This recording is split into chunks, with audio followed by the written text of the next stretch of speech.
warm welcome to the second episode of Buhurt People. And for the audience who hasn't watched the first one, the idea behind here is that there's tremendous amounts of awesome people in Buhurt community. We often talk even about Buhurt family, and I'm what you could call a people person, also from the my civil occupation side. I work in people operations, so people are very interesting to me, and I love the idea how different people there are behind the actual fighters or supports marshals, and in your case, one of the most famous, if not the most famous, videographer and photographer of Buhurt events. So that's why I came up with this idea that how about if we bring the person to the light that everyone knows in Buhurt community from the videos, but I think very few people have actually even met you in person or know anything deeper about you. So just this session, this interview is about getting to know who's Jorge. So excuse my pronunciation. Nice, it's quite good. Okay, thank you. So who you are as a person, and then for the ones interested in the photography and videography, what kind of technical details, what characteristics, anything from technical side there is in what you do. Okay, so hi everyone, I'm Jorge Romero. I am the middle of things. This is the face behind all the project, and well, just a normal guy. I'm into the tournaments, into the community. I don't know if the most famous photographer, but what I try is to make community together and just like some starting point for people to get into Buhurt or to get into medieval combat, because it's not everything about Buhurt, because here in Spain we have a strong duelist community, so it's not all about Buhurt. I personally prefer Buhurt because for me it's funnier. It has a strong amount of violence than than duelists, but I don't know why the lights are going forth, but excuse me, because I have improvised the lighting and everything. I'm not used to get interviewed. I'm the guy behind the camera, So. Exactly. The thing is, I'm Jorge Romero. I come from Spain. I'm Spanish. I live in Madrid. And the thing about me is that I'm the guy behind the cameras, and I'm the guy that is taking tournaments to YouTube, to Instagram, to make the thing. The thing about me is that this is more or less like something that was not looked for. I didn't knew anything about Buhurt before. When I started in photography, it was because my friends were all the weekends at their place. Like, what we're going to do this weekend? We are going to stay watching movies, doing nothing, and all that stuff. I just start trying in photography. So one thing brings to another, and for just a coincidence, I get to a tournament in Spain. Well, after that, everything started, and I started going to different tournaments. The Spanish community started to invite me to different tournaments. And in 2018, I went to the Battle of the Nations in Santa Severa. And it was like more or less the jump into the international community. Actually, HMB took my photos from that tournament, and well, that's more or less the history now. People that are following me, they already know what I'm doing. Every day, a new photo, a new video, or whatever, everything related to the medieval community is more the aim of the page more than the Buhurt. Buhurt came after my page actually, and my account. The medieval things started like, well, things, you know. It was not focused. It's not like a friend of mine that is medieval impact. He is focused in creating something better, something important. Not like mine is more organic. It's more like I'm growing with the community. I've been going step by step into different tournaments until I have been wasting all my holiday in going to tournaments around the world. So this is more or less the point. And well, the thing is more or less that I really appreciate the interview. For me, it's different because I'm always talking about others, not about me. I'm not like an influencer. This is more a role that I would mention Samuel Wright, for example, from Australia. He's like the medieval influencer, you know.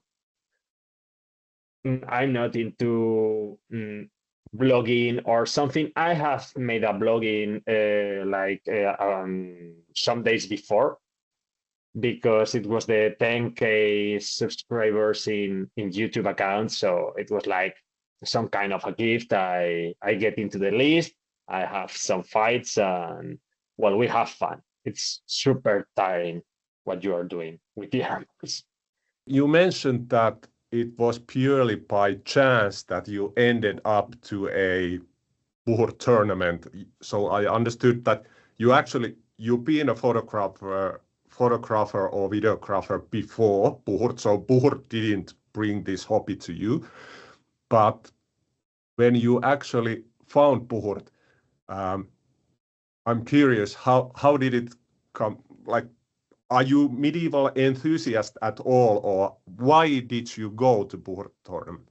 Well, the thing is that I step into some Buhurt videos from Russians and HMB content, and it was like, this is amazing. I want to watch it. I want to know more about this. It was like pretty underground, very difficult to find because if you watch this from outside, the Buhurt world is something that you are never going to use it in your normal life. I mean, this is a word that comes from French, behooked, and this is something that you are not going to look for. You maybe look for a medieval tournament, and when you look for medieval tournaments, you will find the horse fighting, you will find the reenactors fighting, you will find movies, you will find a lot of different content that is not related to Buhurt. And that's something funny because that's the main reason that I switched from photography to videography. But this is another stuff, another story. And well, this was the year 2017, I guess. And there was the Battle of the Nations in my country, in Barcelona, in La Monumental, that is one of the biggest bullfighting places in Spain. The thing is that I was looking for Buhurt in my own country, and I didn't find anything about the Battle of the Nations, that is the the biggest tournament in the year, until the end of Battle of the Nations tournaments properly with all that stuff. But it was funny because I didn't find anything about that, and I found out that it has happened a month after. And it was like, okay, now I have somewhere to take place to look for, and I found out that there was the Belmonte's Challenge in Spain in the third week of September. So I went there and I started shooting. I had a great day. It was fun.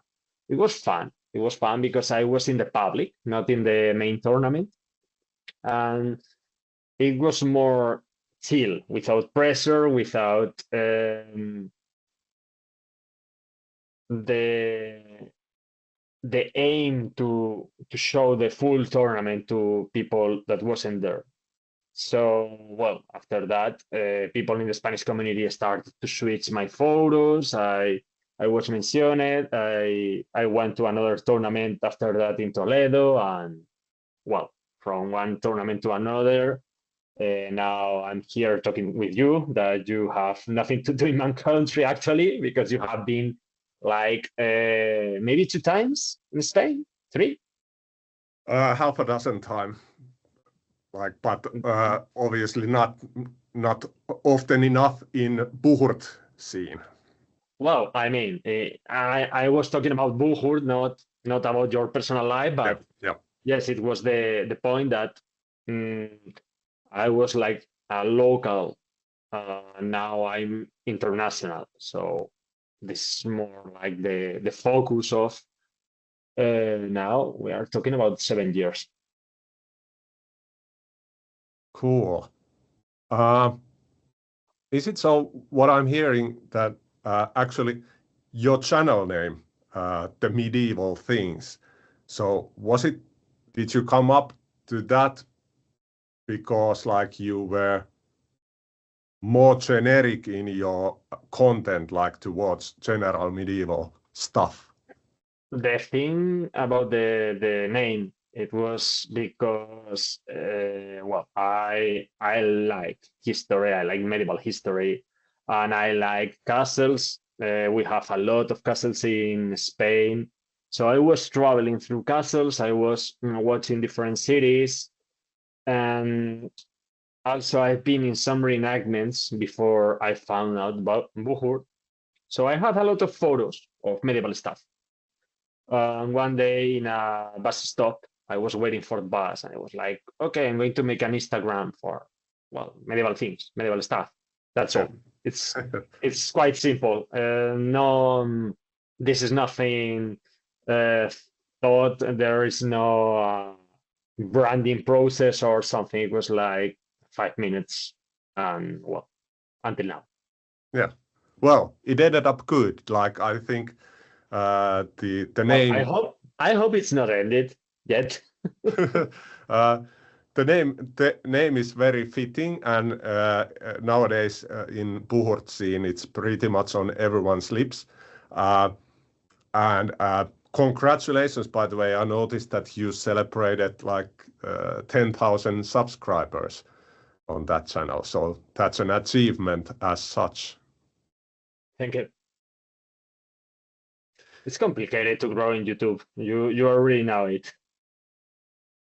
Yeah, maybe like the pace will just grow and get faster and faster now that like the bigger the channel is, more people will see it, and what is not to love in Buhurt content, especially when it's quality content like yours. And which, by the way, I wish to say huge appreciations, like as you mentioned, Buhurt was somewhat underground sport, and while it's not underground anymore, it's not very well known of. So your work has been definitely a huge contributor to the visibility of the sport as such. So I trust and hope that you understand the value that you have brought to the community. Well, it's valuable in the point that it's an underground stuff.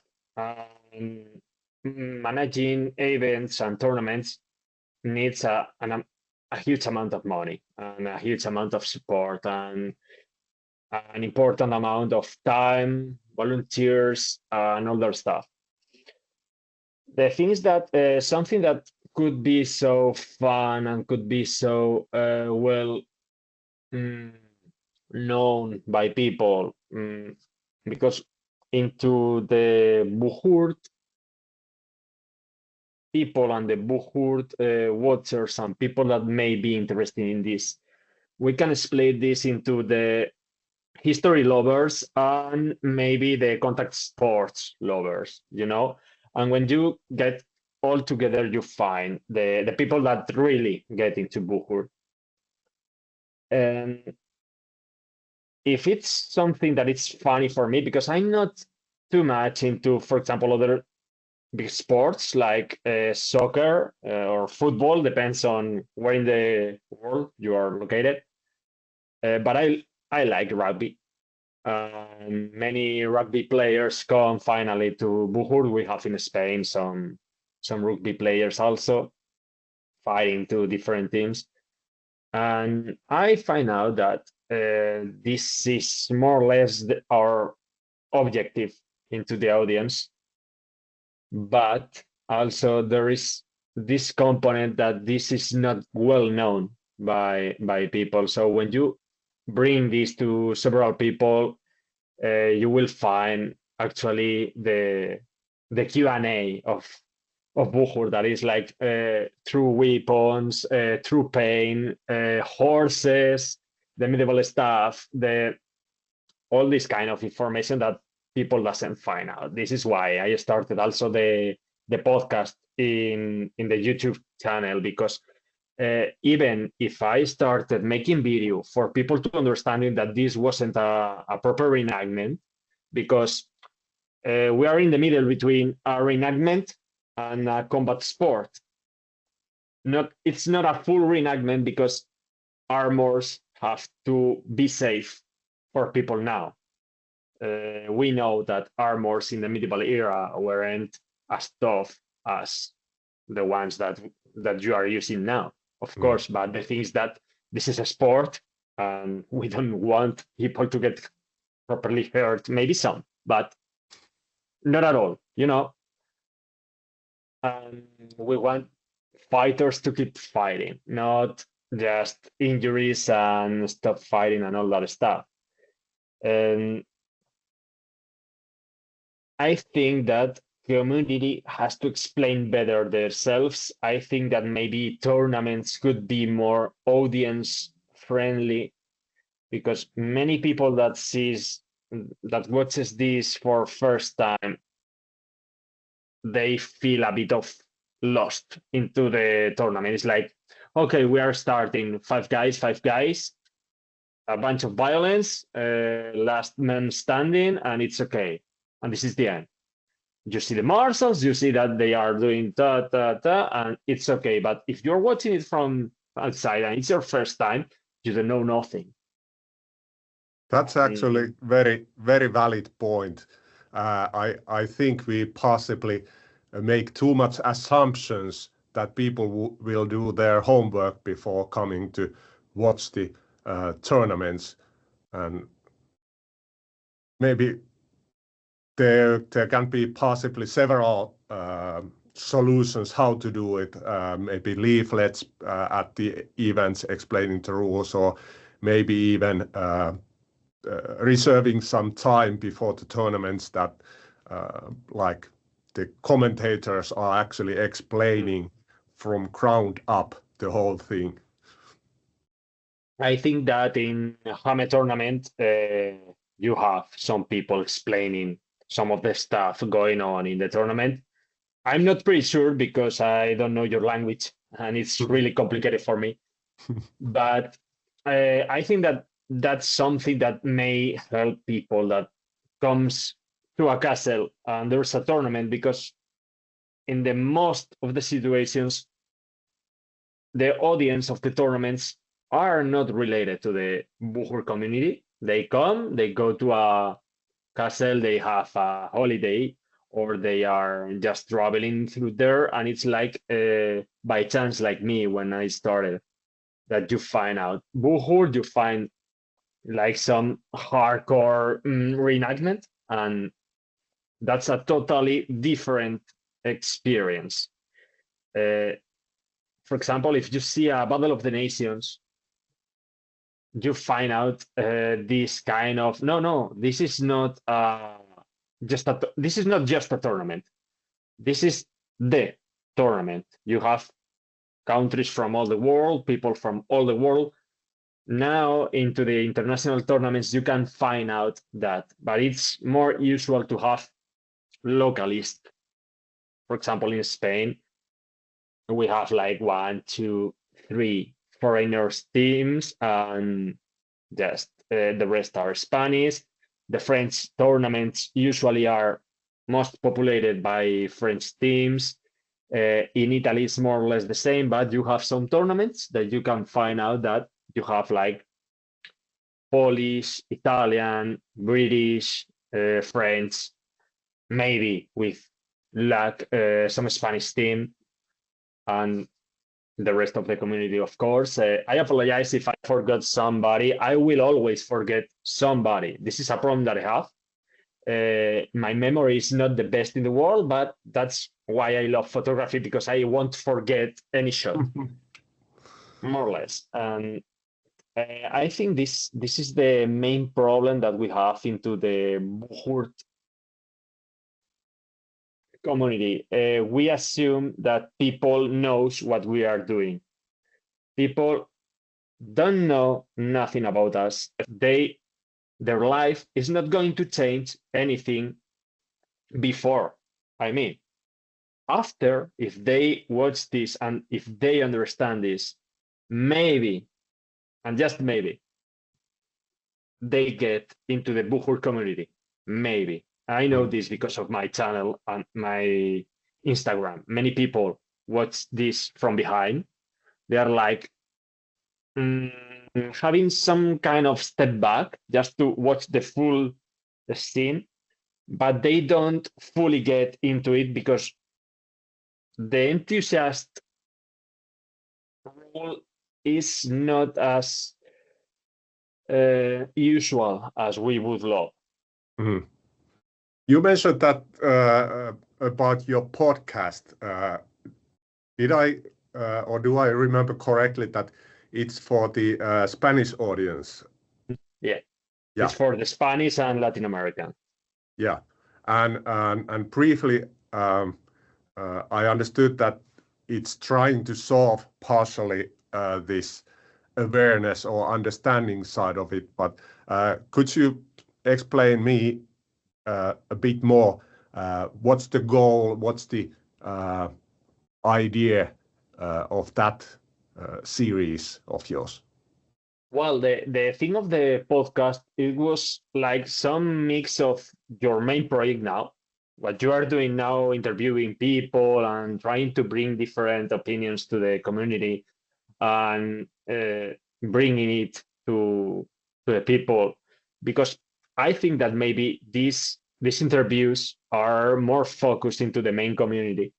But what I try is to interview people for those who doesn't know the sport, and I think it's a more friendly approach for them. It's like, for example, we find out that many event organizers or maybe a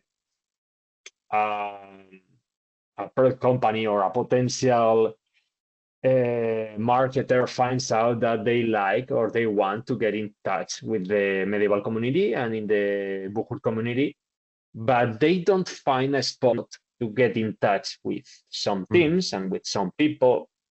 And maybe, I think, for example, if you have some people looking for a Buhurt team in a specific area in Spain, well, maybe you have the chance to check that in Madrid, in Barcelona, in Castilla-La Mancha, Andalusia, or wherever, you can find out that there is a Buhurt team. You can get in touch with those people. You can get a close approach to it. So this is I think the best thing I can do, because nobody understands the weight of a helmet if they don't get a helmet into their hands. They don't understand it. You can say, no, it's heavy. Okay, it's heavy. And they think that maybe it's like, I don't know, 5 kilograms. And when you take the fucking helmet in your hands, it's like, oh God, it's terrible. Indeed. Indeed. Hey, as said, like a lot of I think I could chat with you for 24 hours and beyond, but a lot of interesting topics. How about if you go back a bit to you personally? So I understand that videography, photography, this whole thing is a hobby for you. It's not your civil occupation as such. So what are you doing for living in that case? This is the personal stuff. Well, I work in a investment firm in Spain. We work with investment funds all around Europe, also with Americans, and a bit of Asia. But this is my main part of what I do for a living and what I do for paying my rent. That's all. And the most of the time I'm working because it's something that you have to do for a living. But the photography and the videography is something that has arisen in my life. I started in photography because I wanted to move, I wanted to travel a bit, I always have loved arts and photography. And I wanted to do something, nothing special, but it's just for fun. And this thing of Buhurt has made me to get more into photography, to get more into sports photography, because it's not the same shooting sports than shooting landscapes or people, just portraits. So are you shooting something else in sports field than I don't have time. I don't have time. Yeah.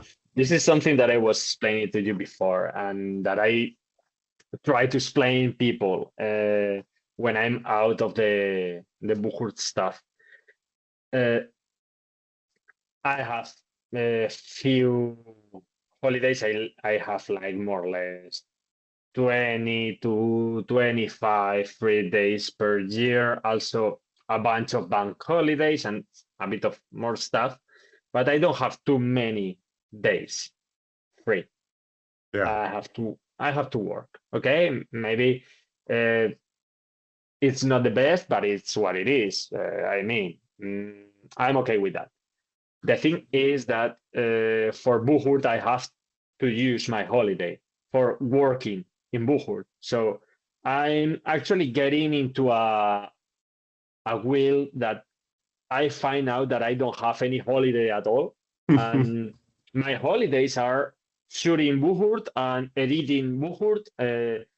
I wake pretty early in the morning. I go to the gym, I go to the work. And when I go back to my house, it's like, okay, I'm going to start editing this tournament that I have shooted 2 months ago. And okay, I have like 2 or 3 free hours per day. And I'm editing, I'm preparing stuff, I'm showing stuff. Also, the weekends, I try to move things forward. It's complicated having like 2 jobs, but it's not a job, but it's a hobby, but it's a job, and Yes. it's the thing. And of course, thanks to the community and thanks to the exposure that I'm giving to the community, this is getting into more a professional way, because organizers are helping me to go to the tournaments. Because if I have to work in both places to make exposure of a specific event, well, it's okay. I love to go. I love to travel. I love everything. But for example, this summer has been crazy. This summer I had like 4 tournaments in 4 different countries in less than a month. And That's something. this is something weird for people, but I like to sleep. You would like to sleep. Actually, yes. I would like to sleep more. I have more or less a bit, and it's more or less enough for keeping me alive. But yeah, it would be better to have. I'm Spanish. I love siesta, and it's something normal. Yeah. Indeed, that's the least we can do to community to contribute to your work, which is not work, is to support enabling the traveling and accommodation in these I think events. it's something that somebody has to do, and by chance, I'm the one doing it. I prefer when I find out that there are more international photographers like Snappy Dragon or more people around. For example, Buhurt family also. They are getting also famous in their places. I want to support them, and I want to mention them because it's important. For me, it's pretty important to have, I won't say competence, but not rivals, but it's something like you are not the one. Also, now the guy that I think is making the best job in videography is Hui, the Chinese photographer. And for me, I think that the best photographer is Medieval Impact. He's making the best photos. Also, he has a lot of free time, so he spends a lot of time per picture. And I have brought him to some tournaments. He doesn't like traveling internationally, but he's a pretty good photographer in Spain, and I think he's the best now for me. Yeah, For me, it's my taste. I love that you said that it's not competition. Like there definitely is. I think we both agree is room for a lot more photographers and videographers in the field. Like there's yes, too the thing is many that events. the thing about events and the photographers and other stuff is that photography is expensive, and professional photographers charge a lot of money. If you have a tournament, and if you have a professional tournament, you have to pay such an amount. The problem is that a professional photographer for more or less like 2, 3, 4 days would charge a lot of money that may imply that you have less marshals, less security, less resources for whatever thing that small tournaments need. And I'm okay without getting into that professional view of the community and the events, but also I think that as slowly this is going up, everything will rise up also, because if I have a small amount of tournaments to go in the year, so I have to choose, and I have to like prioritize some tournaments. For example, this next year that is coming, I'm going, of course, to the Desafío de Belmonte in Spain, the Belmonte Challenge, because it's my country, it's my community, and I don't see many of the people that are going there at least a year, and because we have very, very few tournaments in Spain. Community in Spain is working to change that, but it's complicated here. And internationally, for example, I'm going to go to the Way of Honor. I've been like going for, this is going to be the 4th edition that I'm going. Yeah, I think it's a pretty good tournament. They are managing everything more or less okay. They are growing every year. They give me the chance in the first time to go. So we are growing together. I love to say that, because I think that the community could grow more, but this requires that the community has to work into it. And this is another of the problems that I find out in the community. There are many people that want big tournaments, good organized tournaments. They want everything well organized, with a good schedule, with a good marshalling, but not too many people are interested in getting involved into the costs, into the time cost, into the organization of the tournament, into volunteering into the main needs of what a tournament demands of people. Mhm. So this is like, yes, of course, we all want to go to a party, but somebody has to get the drinks. It's more or less the example for that. Yeah. Related to tournaments and the infrastructure there, etc. In addition to the obvious ones, supporting the traveling, etc., how can event organizers make videographer like you more, how would I say it, more convenient for you? What do you appreciate in tournaments that you go to as a recorder? Yes, I understand that. Well, the first thing is that you have to be able to go. Okay, if you are not able to go to a tournament, you are not going to. That's maybe it's obvious, but it's not so obvious for some organizers. Some people ask me, for example, hey, could you come to the United States? Of course, I could go. Yes, but for example, for me, going to the United States will require like at least a week of my free time, and I have a job. And I have like, don't know, 8, 9 tournaments in Europe, for example. And well, 8 tournaments in Europe won't require me a week per tournament. So you have to have the chance for going. This is the first place. The second one is that you have to know when you have to go in advance. If I say to you, Lapis, come to Madrid tomorrow, this is not going to happen.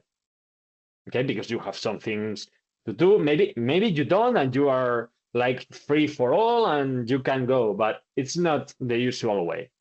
So you have to be informed in advance, in enough advance for you to manage your schedule, because you maybe have something to do. Maybe you have personal life, maybe you have a family, or maybe you have a girlfriend, or I don't know, strange stuff that may impact into the ability to go to a tournament. Also, regarding the ability to go, this is the comfortability of the travel. It's not the same going by train to Helsinki from Spain than going by plane. And consuming, comfortability, the gear, the management. Also, what is interesting for a person to go to some kind of event, it doesn't matter if it's Buhurt or whatever, maybe the company. I usually try to involve Spanish teams into the tournaments that I go, because I prefer going with Spanish. I don't have any problem traveling alone. It's okay, it's fine. But, you know, sometimes I miss the Spanish language. And it's nice to go with more people, with you. Maybe, for example, just to, hey, can you take me a look to the back? Because maybe you have to go to the bathroom. It's something easy. So if you find out some company, or maybe a Spanish marshal, or maybe something like that, that's going to be easy. I'm going to speak more about me, but in general, because other kind of photographer may be accompanied by somebody. Hmm. Of course, the more easier that is the travel, the more chances you have to go. For example, I have a huge problem with the French tournaments because when I have to go there, I have to fly to some airport, but then I have to go by car like 2 hours to the main place of the tournament. So I have to involve people of a team to handle me, to go to the airport, to bring me to the place. And then when I'm leaving, I need the same. And my my flight is going to go with me or without. Yeah. So uh, it's really, really complicated to manage that if you don't have anybody in the organization that is going to perform that for you. I think that the communication with the organization is the most important thing, and you need somebody able to handle you and to bring you from the airport to bring you to the airport. Because I mean, I'm pretty involved into the Buhurt stuff, but other people don't. Other people actually doesn't care, and the thing that they don't care is that they are not going to give a shit. If you don't bring them like a doll, they are not going to be there. Also, of course, we can talk about the money. Hmm. A proper photographer, a proper videographer will charge a good amount of money for the job, just for the job. I'm not talking about the edition. I'm not talking about the exposure. I'm not talking about all the details that come after that. A Buhur tournament requires to be from 8 in the morning till 7 in the afternoon, all day long, depending on the tournament, of course, but it's exhausting. We get a lot of gear and we are walking all the day. We have a lot of activity and depends on the team that you are bringing with you because I'm a solo photographer. You watch me with the GoPro in the shoulder, with the cameras, all that stuff, and I try to gather everything because I'm going alone. But when I go with somebody, it's easier for me. I get more stuff. The results are better. But of course, this is multiplying the costs, the organization, the all the requirements. Of course, what do you need? Somewhere to sleep. You need to know where to eat. You need to everything. Think about bringing a photographer like you are bringing a friend, and you want to make him the most comfortable thing as you can, because maybe it's okay sleeping in the floor in a sleeping bag. Maybe it's okay for whatever because he's your friend. But think about that you have to make somebody that doesn't like the cold weather to go to Finland in November. Mhm. You have to manage that. So how you are going to make that happen? And you have to start thinking about, well, first of all, I have to offer a good plan.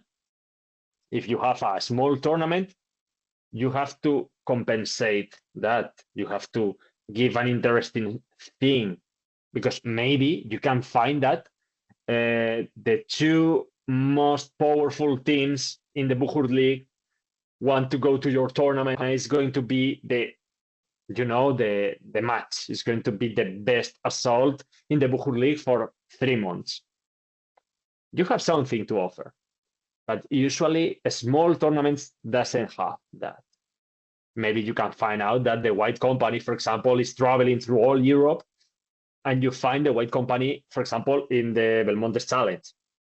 It's like, okay, we have finally had the white company in Spain. First time in like 6 7 years or more, you know. And this makes the tournament more interesting to maybe a focused photographer like me, but a general photographer is not going to be interested because if you don't show them, they are not going to be truly interested. you have to explain everything, and you have to make what you think that it's obvious for them. Sounds good. How I would summarize, correct me if I'm wrong, what I'm hearing is that apart from the important part being obviously the potential financial support, but then comes the logistics, which is summarized. I think it was a good summary that consider the photographer as a friend. What would you do for a friend, and not as a resource or yet another like item that you need in the event. And then finally, basically that goes around the same category, that is it interesting to you as a videographer or photographer? So is there something special around there? Well, actually, regarding all that list, you can go further and further and further. I mean, you can have a guy taking you over his shoulders and bringing you around, but this is going to the hilarious part. But the more you give to people, the more interested will be in going. I mean, this is the same for fighters. If you get an easy trip, a short trip, a cheap trip, an interesting place to go, it's not the same going to the middle of nowhere than going to the, for example, the center of Rome. This the faster example I could handle now. But the easier the tournament, the easier the experience, because what are you going to do? You're going to fight. Okay, so you don't want to get problems with your luggage. You don't want to get problems with the organization, with the place to sleep, with the food, with the water, with the some place to rest. This is something so simple, but just having a piece of wool giving you some cover from the sun. This is just a very, very, very simple thing. And there are tournaments that are not considering at all. Mm. And this happens. This is, for example, I have the experience in Finland in the Hamid tournament that you are used to bring all of you your own bottle to any place. Mm. This is not something that I have seen anywhere, but you are used to it because it's the usual way in Finland, not for tournaments, but for all. And for me, it's like some kind of, I didn't notice about that. And I couldn't find out any bottle. Fortunately, Risto gave me a bottle and it was okay, it was fine, but I didn't have. So I watched the water there and it was like, okay, but what I'm going to do without any bottle, you know? This is some things that you consider obvious for you in your home are not obvious for foreigners and for people that are not involved into this.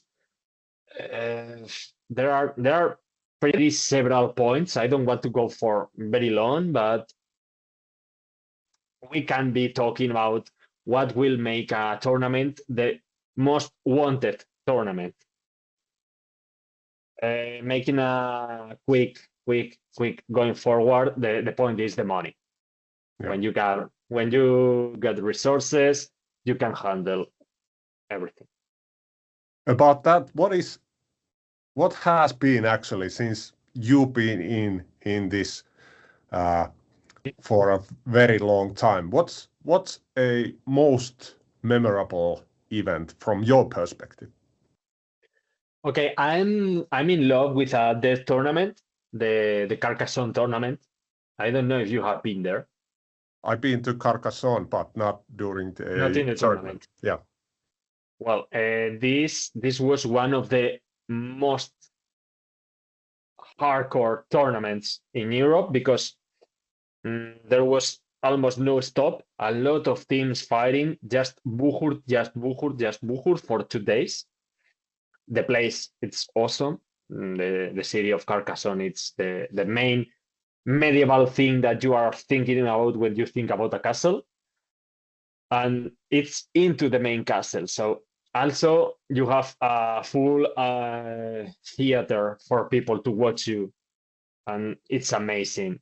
That kind of place is amazing. And for me, this is the best tournament I've been ever because for me, I think it has all.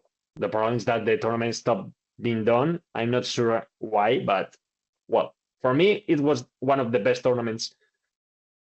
Also, it was not so far from Spain. For me, from Madrid, it's like 7-8 hours driving, but well, it's handleable. I could fly to maybe to the closest airport and go by car or by bus to the Carcassonne castle. For me, regarding the people and regarding the social part, I remember for me the best tournament was the Santa Severa Battle of the Nations because it was my first travel with the Spanish team. And well, maybe not the tournament, but the tournament part that was cool, was nice. It was pretty okay for me. But for the social part, I met a lot of different people there. I watched the community being the community into the fights, into the parties, into the just hanging out together with a lot of different people, and also being with the Spanish team that many of them actually are my friends. Some of them are out of the sport now, and I'm still traveling to see them in Spain. So I think that travel was, I think that for me has been the best travel I've been there.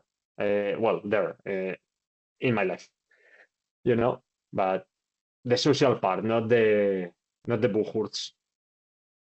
The main thing I remember from Santa Severa is the rain, but it didn't bother. Obviously, like with the armor on, it doesn't bother. But that's the main highlight. I remember, like it was rather wet, but that's something that you really can't affect by the organizers, so they are forgiven. That's a problem because if you have a problematic weather, you can't do anything but having roofs and having maybe a counter plan for making the sand something bearable for fighters. I remember maybe it was in 2023, the Way of Honor. Also, there was a lot of rain there, and fighters were like dancing in the mud. It was terrible to watch. You've been to many places. Have you counted how many countries have you visited in this context? No. No. That's enough said.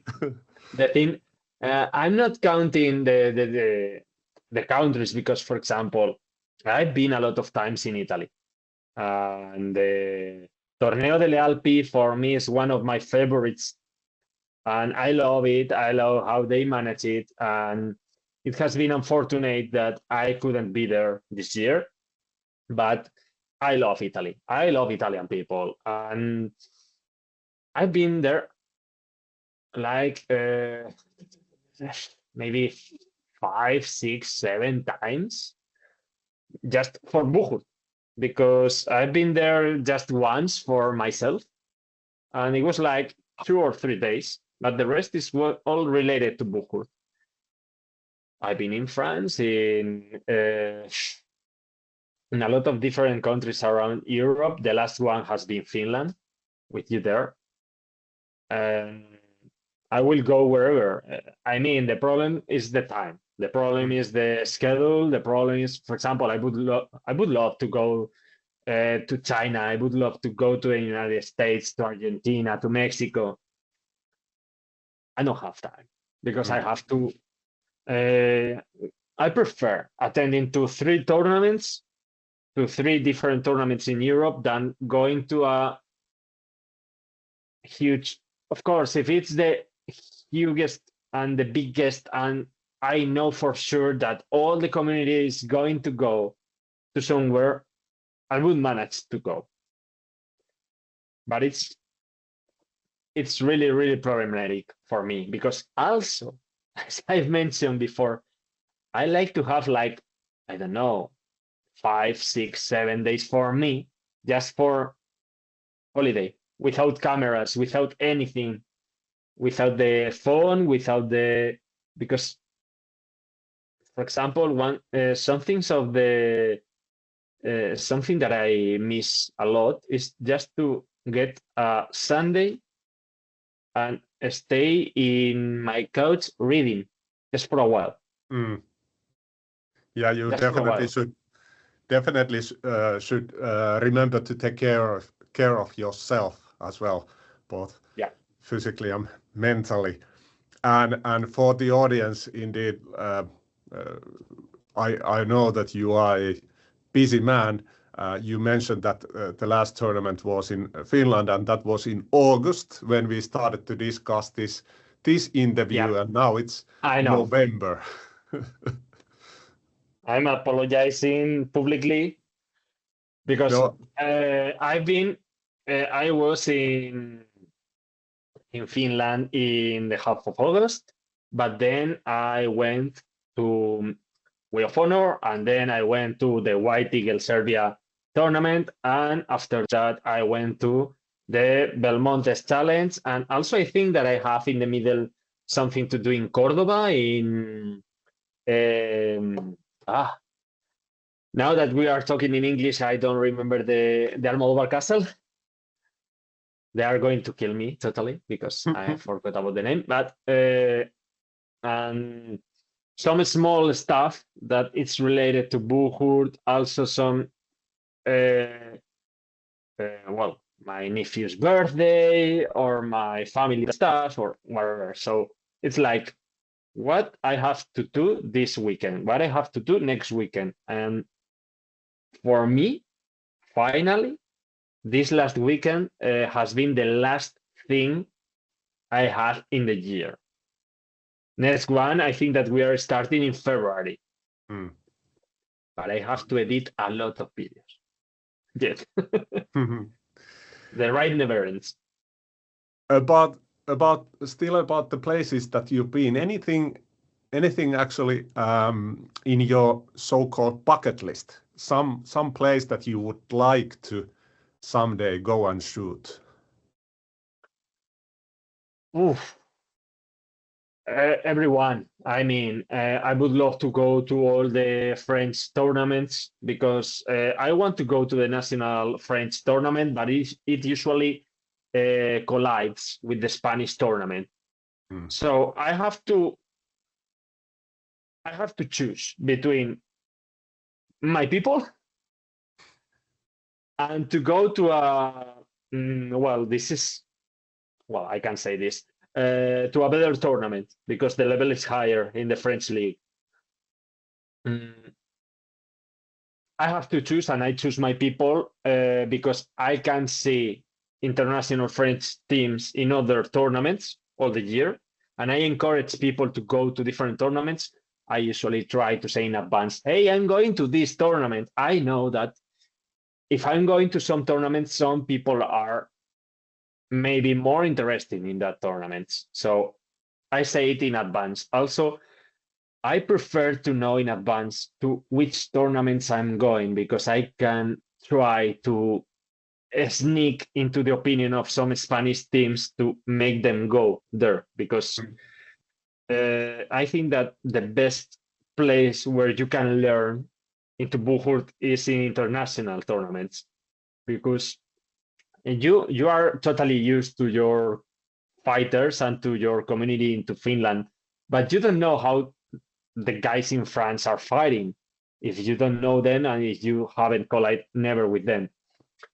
For example, other tournament that I want to go again is in Fed's Republic in Prague, because I like going them. I'm in good terms with the people of Prague Trolls.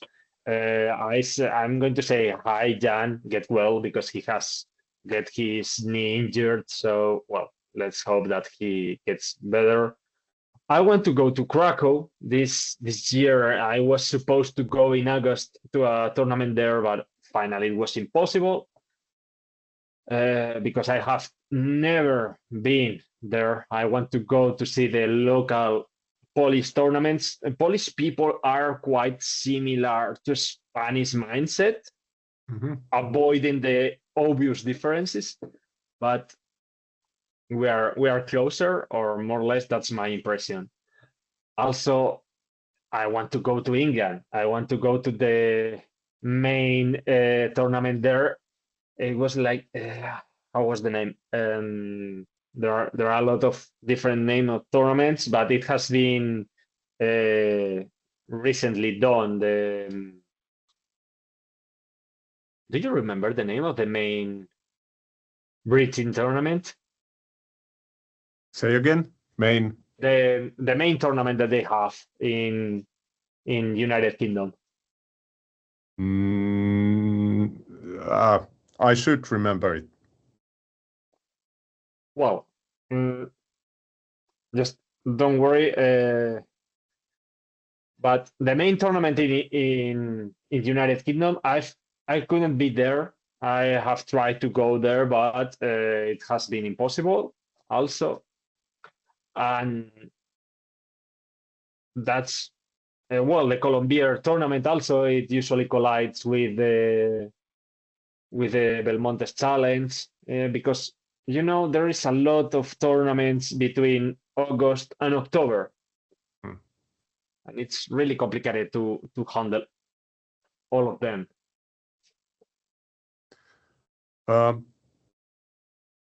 Jumping perhaps to the technical side a bit, like when you go to the tournament, you mentioned earlier some minutes ago that you go there with GoPro on your shoulder, and indeed you are starting to look more and more like a cyborg over there with all the gear.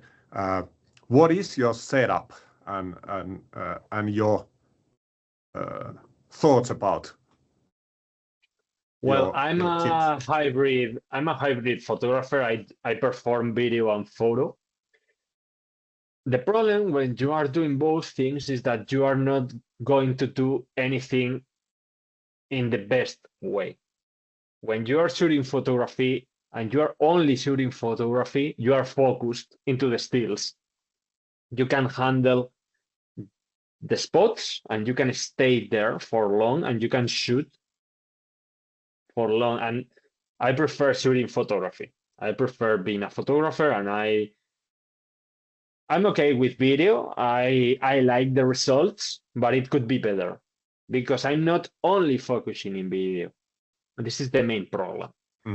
When you are shooting video, the proper thing that you must be aware is that you need a gimbal. You need to stabilize the footage for people to watch it like, okay, this is a proper footage. And my footage, I know that sometimes it's shaky and it's not the best footage that I could bring people. But if I have to use a gimbal, I can't be shooting stills because it's unhandleable for me. I only have two hands, and you have to handle the gimbal, the camera, you have to handle the other camera, you have to handle. No. So you have to choose. If you are going to do the best, just choose one thing. If you are going to do both, you have to understand that you are not going to shoot all the photos, you are not going to shoot all the videos, you are not going to have. You have to choose. So my setup, I'm into Sony brand because when I started with Nikon, and for me, I'm in love. with Nikon. And for me, for shooting stills, I think it's the best brand, but it has a very, very huge problem regarding shooting video. I think that the new cameras are better now, but they were behind in that time. And Sony stepped really, really, really hard into the main camera brands. Now Canon, they are doing pretty well, but I jumped into Sony, so I had to choose. I have to get the Sony lenses, and photography is not cheap. So you have to choose. You have to choose more or less wisely, and you can't step in and step out without a very high investment.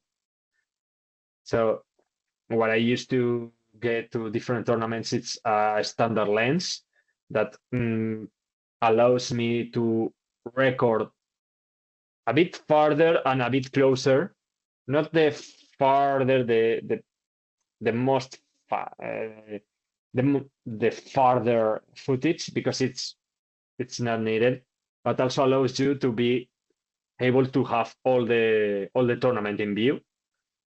Usually in the following years after the 2021, lists have become smaller, so this is easier for me to handle. And for the photography part, depends on what you want to do. It's totally different, the footage with a long lens or a short lens or a general lens. So depends on what kind of photography you want to perform. I go to some tournaments with a long lens to just make portraits, or I go to a general view, but it depends on the tournament, it depends on the light, it depends on where it's tournament, if it's inside a sports place, or if it's in the middle of nowhere in a mountain. I don't know. Depends a lot on that. But usually I got that. Also, I go with a GoPro in the shoulder, as you know. This makes me to give some kind of point of view recording, and while I'm shooting photos, I can show what I'm recording with the GoPro. And also, I usually get another camera and a small DJI Osmo Pocket. And that's all. I can't handle more cameras. I have like 4 cameras and I have only 2 hands. I'm a solo photographer. Yeah. Sounds interesting. And what I'm hearing is that it's very case dependent on what actually makes sense to have. I'm still tempted to ask, for the sake of any aspiring new next generation of Buhurt recorders out there, where to start? What would be your word of advice? For example, I met Sumen Lis. This is a new French photographer that has started shooting recently. And just shoot. Just do what you like, do what you want. Shoot, and you will get the experience. You will find out what you like the most, because we all have our own taste into photography. And well, I can tell you the main standard, and you can find out that it doesn't like you. So maybe you find that you like the small details into photography. Maybe you like to get the best fighting spots. Maybe you want to take the best videos. Maybe you want to, depends on what you like. Yeah. And for myself, I prefer shooting photos. I prefer shooting stills than making video. But I have found out that if you shoot only photos, people and the public and the audience doesn't find out what is Buhurt, because you find out that some reenactors say that they make medieval combat, and for the audience, there's no difference at all. you know perfectly when you watch a reenactor that it's a reenactor or it's a Buhurt fighter. But this is you, that you are into the community, you are a fighter, you know it. Mm. People that are not involved at all won't notice at all. So I prefer to make the difference clear in video. Sounds like a sound advice indeed. What about the software side, post-processing? How do you do that, and like, what's your preference? For example, I don't have a preference. You have a standard workflow, and well, I use the Sony software because I'm shooting with Sony. For example, CapCut now is working pretty well. Other people prefer DaVinci. If you want, you can pay the Premiere software. It depends. Depends on your budget. Depends on your liking. Depends on. I remember when I started editing videos, I used Sony Vegas a lot of years ago. But it depends on the time you have for the post product and also your workflow.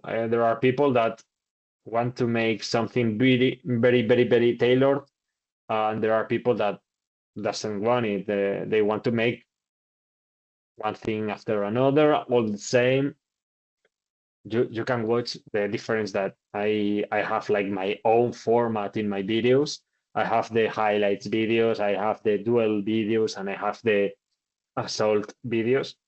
Also, there are other kind of videos that I made in the closure that we had in the 2020. Well, depends. As everything depends. Um,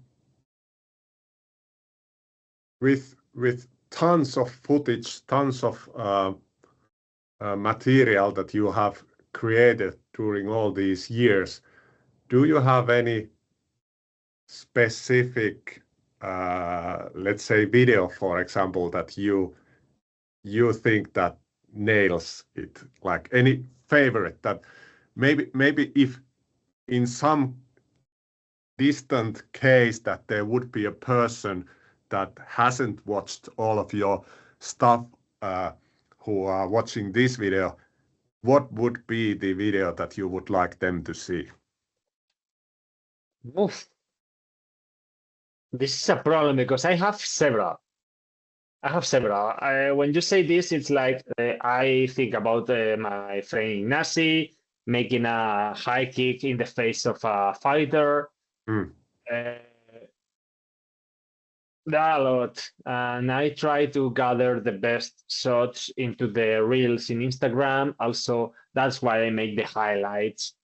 Usually, once per year, I create the yearly highlights. Every the first day of the year, I gather all the highlights before, and I mix them together to make the next video. So the 2022 highlights was like half an hour. The next one is like 50 or an hour video. The next one is going to be an hour and a half, and going forth.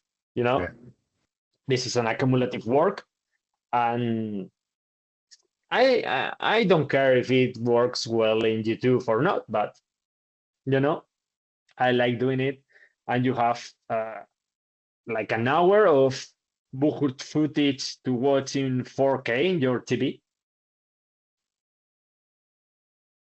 I know, I got this idea that I know what we are going to do. Since you have several favorites, I'll gather them from you afterwards, and I will put them after this video for people to Okay. make their pick. For me, it's okay. The formats are different because it's in different tournaments, in different situations, different cameras, different years. So, Yeah. but sure, it's all those actions are fun and are fine. Yeah. And continuing from that, maybe do you have any roadmap, or what would be the word to use, your future plans? Where do you you have your podcast, you have the channel. How do you want to develop these? Do you have some vision in mind? Okay. Well, the thing to avoid any overthinking related to that, because as I told you, I started this in a bus stop, and I prefer to watch the next step.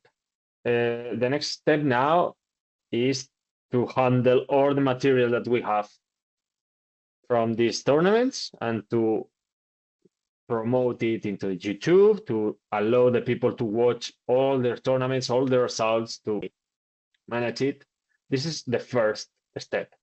The second one is the video of the year for the first day of January in 2025. Next steps, organize the schedule for the 2025.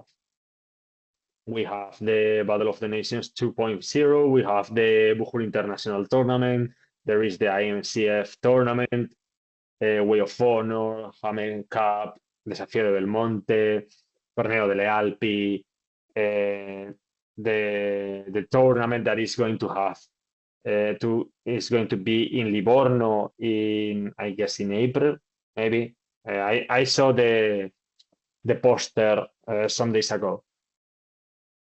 Handle that, because I have to organize myself. I have to talk with organizers, and I have to be pretty sure to where I'm going to go. And after that, what's in far away in the future, what I would love.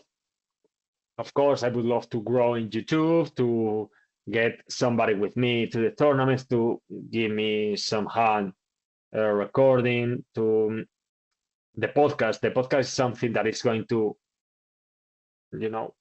a brick after a brick after a brick, and maybe you make a wall. But if you think about the wall and you don't think about the brick, you are going to get tired, you are going to get anxious, you're going to. So it's better to think small into this working, because I'm alone, and when you're alone and you're building things, you have to breathe, you have to stop, and you have to say, okay, I have to make all this step by step, not running, not overthinking, because this is the way to retire. I prefer to think that way. Yeah.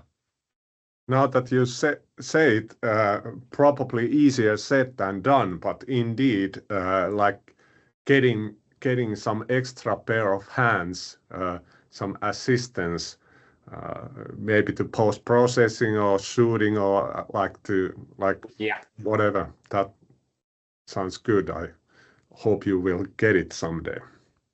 that's the thing about the resources and the growing stuff. Yeah. Maybe one more point about future, not from your personal point of view, but this might be a big question, but how do you see, or any thoughts about, in a holistic sense, like the development of the Buhurt media? Maybe like, where do you think we will be in 3 years, for example, or where should we be? Well, everything related with Buhurt depends on Buhurt. So the way to answer to this question is to see where it's going Buhurt. For example, we have the people of Armored MMA in United States. They are doing a fucking great job there. They are getting a lot of audience. They are getting famous. Several people have noticed it in Europe. We have different projects, but the things are the same. if organizers doesn't support the media stuff, the media is not going to work. And this is one of the most important things when you are working in an event of any kind. It doesn't matter if it's a football match, a party, a Buhurt tournament, it doesn't matter. You have to invest in media, you have to invest in advertising, you have to invest. And after that, you have to do things well. If you are not doing a good tournament, there won't be a tournament next year. If there's no tournament next year, there's no media, there's nothing. So I prefer to focus in helping organizers. I prefer to help to have a good tournament, to take the photos, to take the videos, because it's the thing. If there's no Buhurt, I won't do anything because what I'm going to shoot. So after that, if there is a good tournament, and if we think about that the Buhurt is going to grow and that Buhurt International is going to develop more and grow better, and we go to a more,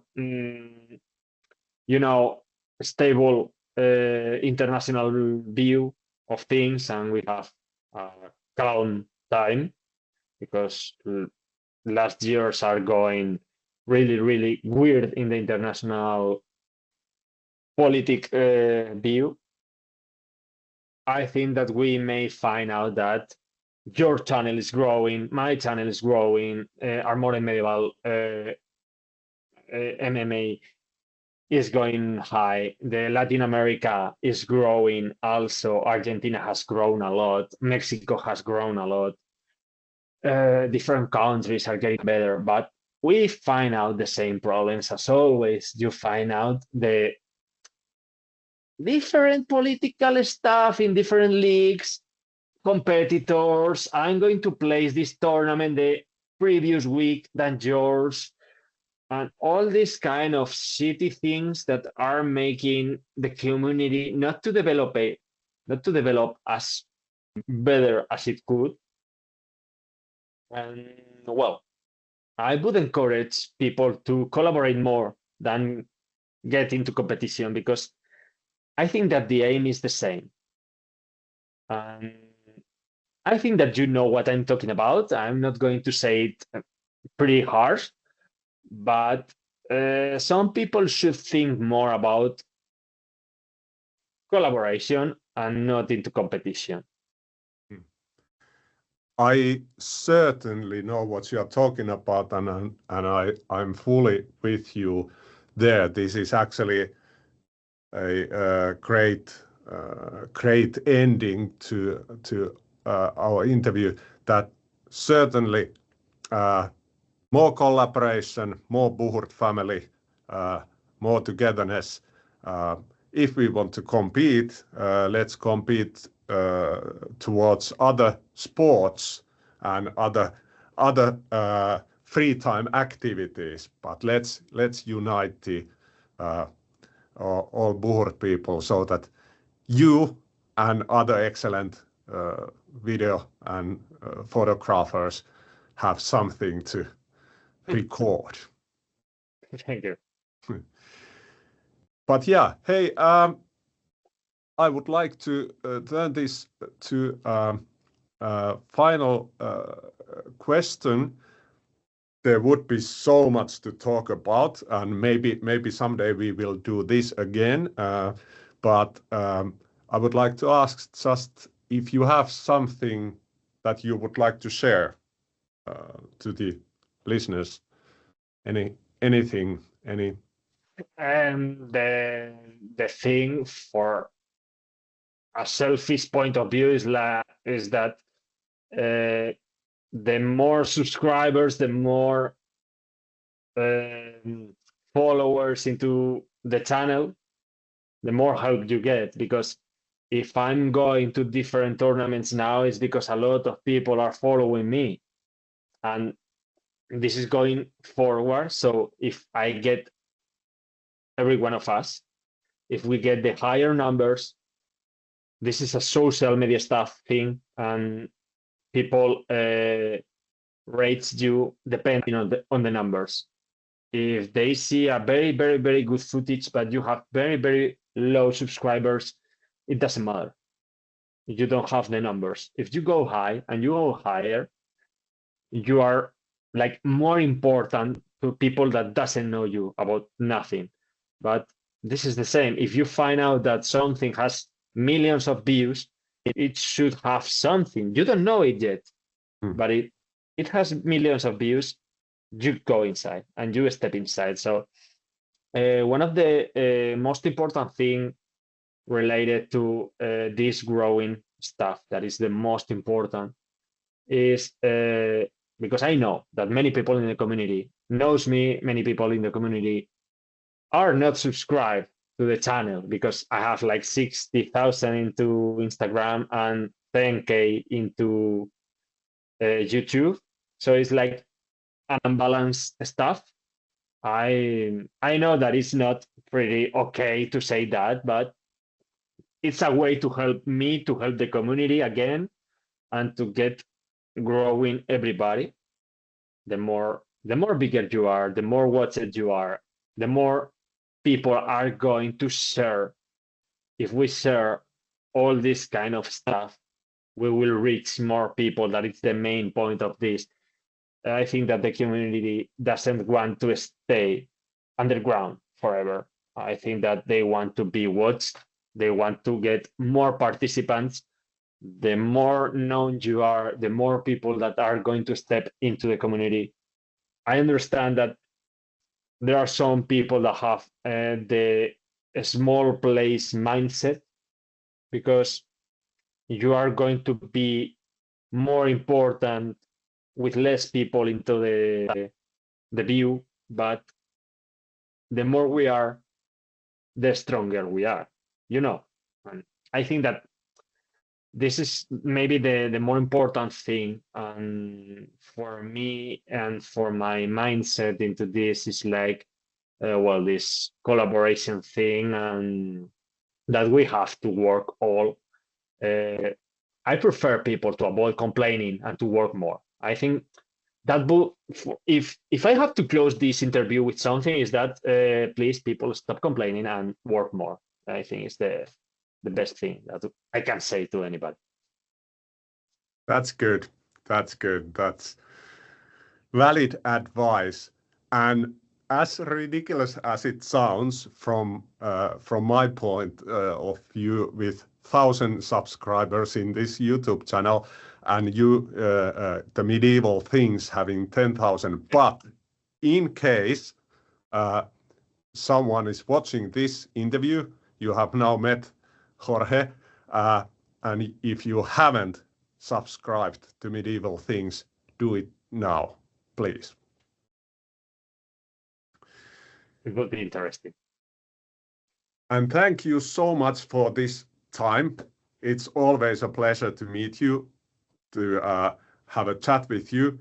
And it was great to hear your insights, your feelings, your thoughts about this side of Buhurt. And I'm looking forward to meet you rather sooner than later again in real life. I hope it will be sooner than later. And also thanks to you for the chance for being here. Also, thanks to you for the job that you are doing now, because the interview is the first part of the job. And after that, you have a lot of things to do and to manage and to upload and to post-production, the video. So I understand what we are talking about. And thank you for the initiative, because I think that we can find out a lot of information from people that we know, but we don't have the chance to get into a deeper way, into a long conversation like this. So thanks a lot for what you are doing.